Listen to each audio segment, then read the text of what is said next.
Secretário de Estado da PCI, Excelentíssimo Reitor, Senhores Presidentes de Câmara, autarcas, eu, francamente, neste momento, depois das intervenções que eu vi, deixei de ter tema. Mas, como também o meu tempo já acabou, porque eu tinha acabado às vezes 10h30, tenho aqui só uns tópicos que gostava de referir. E vou tentar ser escritas, talvez seja mais fácil para o tempo. A primeira noção que eu acho que é importante termos presente é que, quando falamos de acessibilidade, falamos de um direito fundamental. E, por outro lado, para aceder a qualquer local ou a alguém ou a alguma coisa, é necessário movimento. Pelo que acessibilidade e mobilidade, no fundo, são o verso e o reverso da mesma moeda.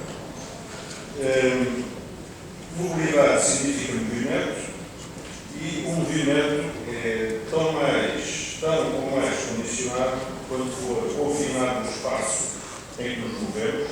Isto é importante quando pensamos na cidade. O modo que escolhemos para nos deslocarmos, a pé, de carro, o que for, a velocidade a que pretendemos chegar ao ponto de destino. Mas não são apenas as pessoas que se movem. Movem-se também mercadorias e cada vez mais há fluxos de informação social.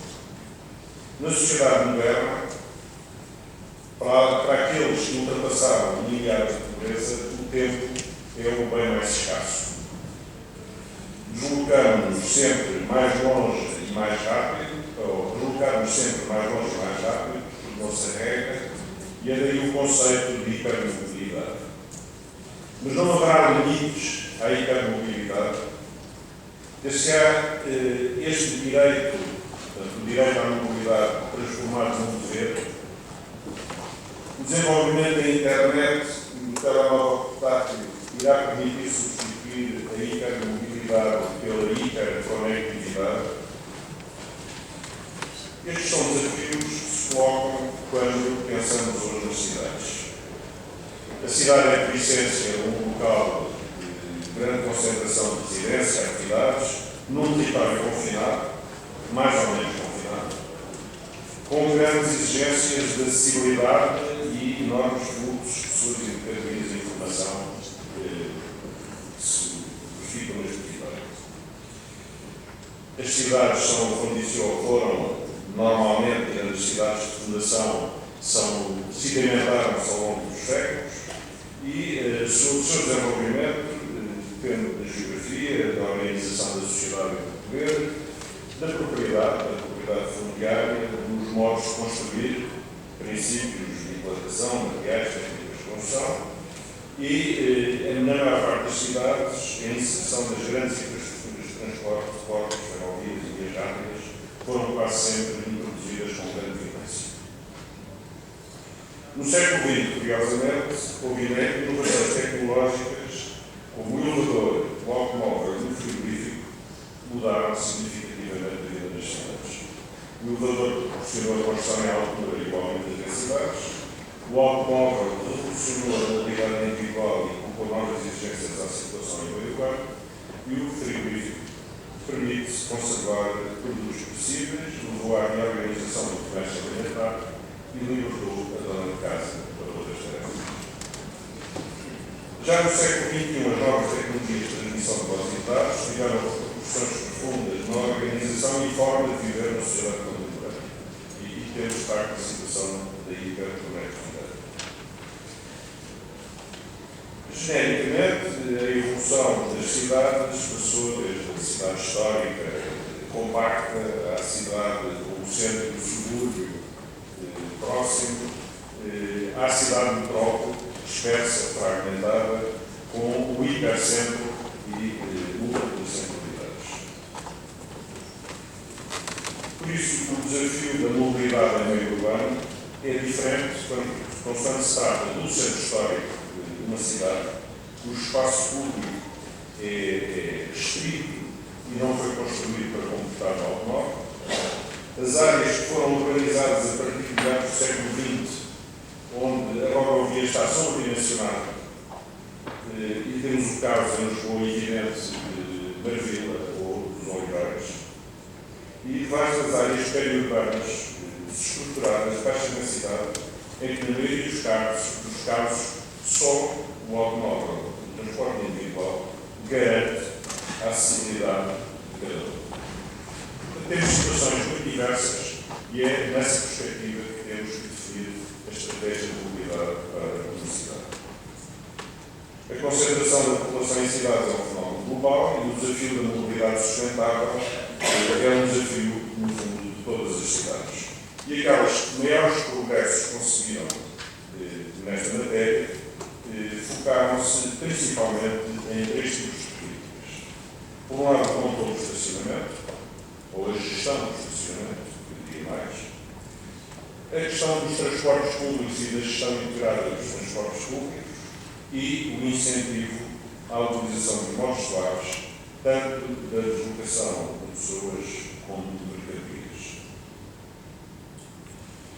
Lisboa não foge à regra.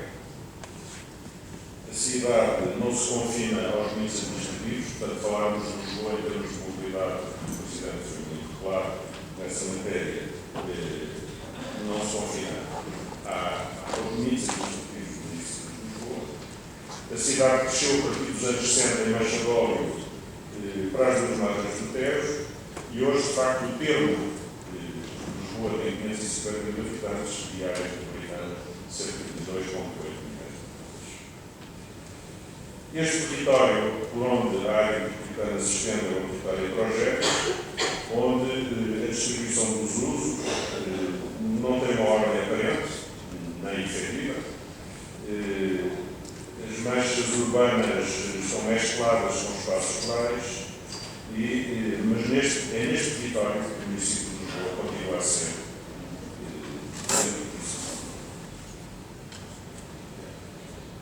tentando fazer um rápido diagnóstico sobre a mobilidade em Lisboa. Eu, em primeiro lugar, gostava de destacar que Lisboa é uma das poucas cidades europeias, ou um dos poucos municípios europeus, em que a população duplica diariamente com as pessoas que vêm de fora de trabalhar. A maioria dessas deslocações é feita em automóvel, em geral com um único passageiro, e esses veículos dirigem-se de manhã aos locais de emprego, onde procuram estacionar durante toda a jornada de trabalho. Portanto, é um movimento pendular em que, no fundo, a cidade é ocupada por veículos que, na maior parte dos casos, não estão circulando. Temos, assim, uma situação em que os eixos de acesso e penetração ao centro, tanto nas horas da ponta da tarde como da manhã, ficam congestionados e o espaço para estacionar durante o dia é insuficiente.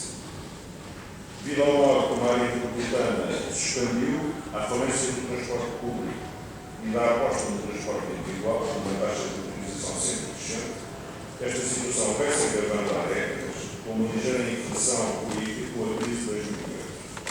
Hoje, tudo aponta para que nos aproximamos dos 400 mil veículos que entravam em Lisboa antes da crise. Assim, em cada 3 carros que circulam em Lisboa, tem 2 que vêm de fora do município e estão estacionados todos os dias com os condutores no emprego, sendo que o espaço ocupado por este estacionamento representa, grosso modo, a área de 1.400 campos de futebol. Para termos uma noção do que isto significa em termos de sobrecarga do território da cidade. Este fenómeno tem outro efeito perverso. Como no centro não há lugares de estacionamento disponíveis, os bairros residenciais servidos pelo metro, falo dos Olivais, falo de São Luís de Benfica e todo o Sete Rios, por aí fora, são invadidos todos os dias da semana por quem vem de fora, larga o carro e apanha o metro para ir ao centro. Outro aspecto importante, talvez o segundo aspecto neste diagnóstico, é que nas freguesias da zona central da cidade, nomeadamente Santa Maria Maior, Arroios, Misericórdia, Santo António, Caparica, Polido, Alcântara, a substituição da população residente se vem verificando há anos, e isto não é um fenómeno só destes últimos 4 anos, com novos moradores, maiores posses e mais exigentes quanto à necessidade de utilizar o automóvel. Isto acompanhado de uma ausência de um serviço de qualidade de transporte público, tem provocado uma enorme pressão no funcionamento da vida pública, não comportável nas ruas e lados desses bairros. Terceiro ponto, o tráfego induzido pela logística urbana, que ronda em muitas cidades em cerca de 30% do total do tráfego urbano. Eu não sei rigorosamente qual é o valor que tem em Lisboa, mas deve andar muito perto deste valor. É uma componente muito importante do tráfego circular. E agrava-se na chamada distribuição de mercadorias no último quilómetro, que se concentra principalmente no centro, ou no centro histórico da cidade. A atividade da logística urbana em Lisboa está totalmente desregulada. Em quarto lugar, o transporte escolar. O transporte escolar é assegurado quase exclusivamente pelos pais das crianças que fazem a deslocação casa-escola. Esta deslocação é feita em transporte individual e uma empresa relevante, como se verifica pela redução do tráfego global nos períodos de férias escolares. Por outro lado, se o pai sai de casa para ir deixar a criança, já não vai deixar o carro em casa para utilizar o transporte público. Portanto, isto, há um duplo efeito perverso nesta utilização do transporte individual, onde há que tomar medidas, por um lado, para repensar a questão do transporte escolar e, por outro, para estabelecer uma rede que permita a maior proximidade entre a residência e a escola. Em quinto lugar, o crescimento do turismo. O crescimento do turismo tem provocado um aumento significativo do transporte de autocarros e em veículos diversos. A zona central de Lisboa, pela sua topografia e estrutura da malha urbana, não comporta a carga de veículos ou justifica. Por outro lado, a pressão destes veículos põe em risco o próprio património que constitui o maior atrativo destas zonas. A experiência recente dos elevadores públicos foi um sucesso. Os elevadores públicos da Baixa Colônia. Os novos meios mecânicos que estão em instalação abrem a possibilidade de rever a acessibilidade destes bairros, defendendo a sua qualidade de vida e identidade. A partir deste diagnóstico, delineámos uma nova estratégia para a mobilidade em Lisboa. A resposta para acolher a pressão para acolher mais carros a circular ou estacionar há mais de meio século está focada exclusivamente no automóvel.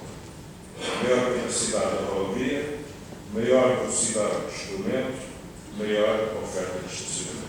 Esta foi a receita seguida nas últimas décadas. A rua foi redesenhada para dar prioridade ao automóvel, aumentando ou alargando a rodovia, criando estacionamento à superfície à custa da redução da largura dos passeios, construindo parques subterrâneos, túneis e viadutos. Não menos importante nesta avaliação, sobre os efeitos deste modelo de mobilidade, é a questão dos efeitos perniciosos para a saúde pública e para as alterações climáticas provocadas pelo elevado número de veículos em circulação. As emissões de partículas dos motores de combustão têm feito cada vez mais reconhecidas nas doenças de carga vascular e respiratórias. O elevado nível de poluído ambiente está identificado como causa de perturbações do fogo cíclico. A emissão de gases de efeito de estufa está cada vez mais provado, está no origem de fenómenos climáticos extremos, como precipitações anómalas, cheias, tempestades e banhos. O combate ao sedentarismo é uma das prioridades da Organização Mundial de Saúde.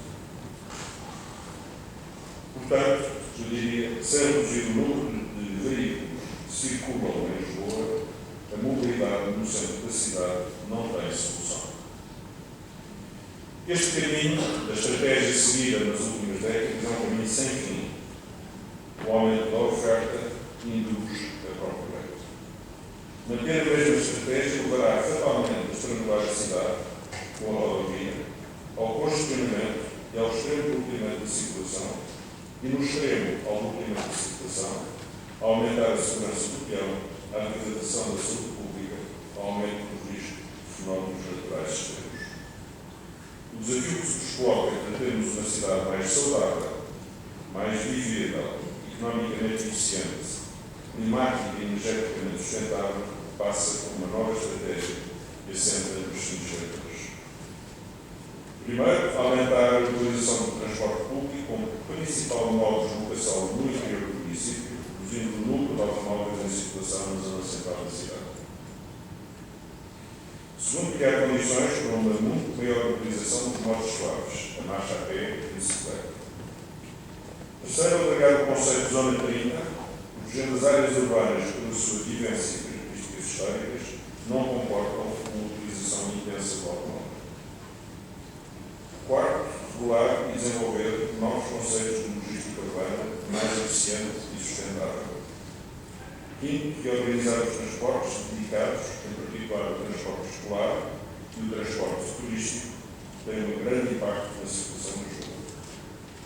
Sexto, apostar na mobilidade partilhada, car sharing e as bicicletas partilhadas. E oitavo, utilizar as tecnologias de informação para monitorização e gestão do tráfego. Para se atingir estes objetivos é necessário transferir o máximo de viagens de e para Lisboa do transporte individual para o transporte público, comboio, metro, as carreiras de autocarros suburbanos, o que só será possível num trabalho conjunto e intenso com a autoridade dos transportes. Como já aqui foi referido pelo Presidente da Câmara, não é ao nível de Lisboa, ao nível do município de Lisboa, que conseguimos resolver os problemas da mobilidade da cidade. Segundo vetor, fazer uma forte aposta no transporte público dentro da própria cidade, comboio, o metro e os autocarros, com modo de transporte privilegiado nas deslocações.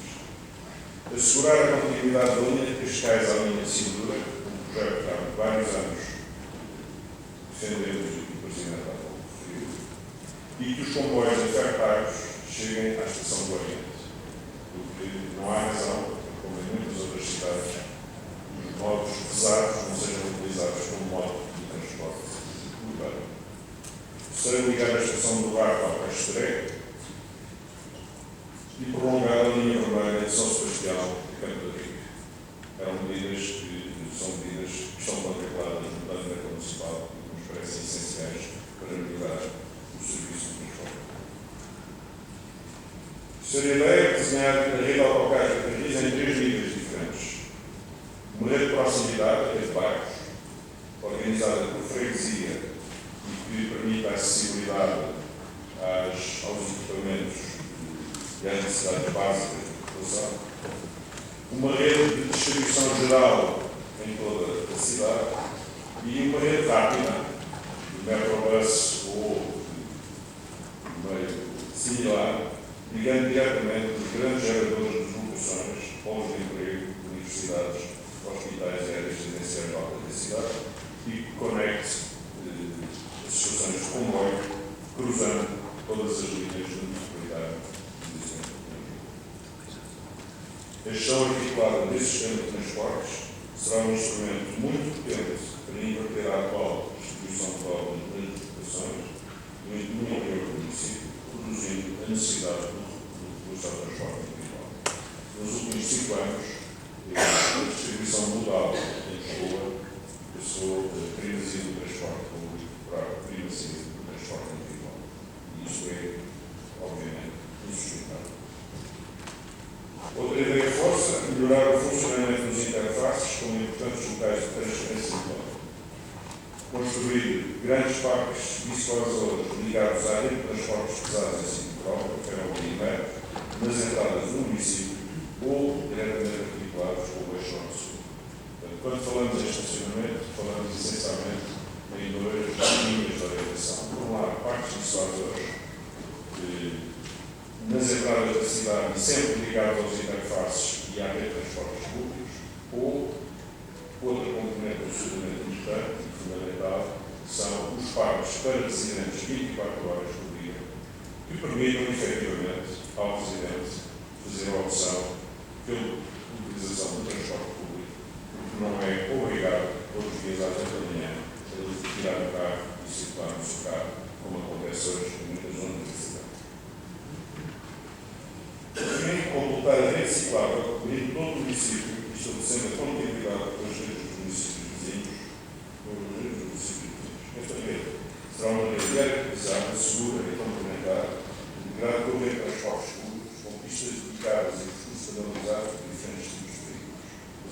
também será explicado em detalhe pelo Vereador Sá Fernandes. Chegar mais depressa nem sempre é fazer o percurso mais curto. Utilizar o automóvel. Chegar mais depressa pode ser ir a pé ou bicicleta, o que em muitos casos é bem mais saudável. Iniciámos este texto enfatizando a acessibilidade como um direito fundamental. É um direito dos cidadãos de todas as gerações que vivem na cidade. Por isso, desenhar a rua para tornar acessível a todos, segura, confortável, inclusiva e encorajar a prática saudável de andar a pé é um dos objetivos centrais da estratégia para a mobilidade. É uma estratégia exigente, que está em curso com o Plano de Acessibilidade Comunal, o Programa de uma Praça em Trabalho, o Programa Mobilimentar e o Plano da Rede Cidade.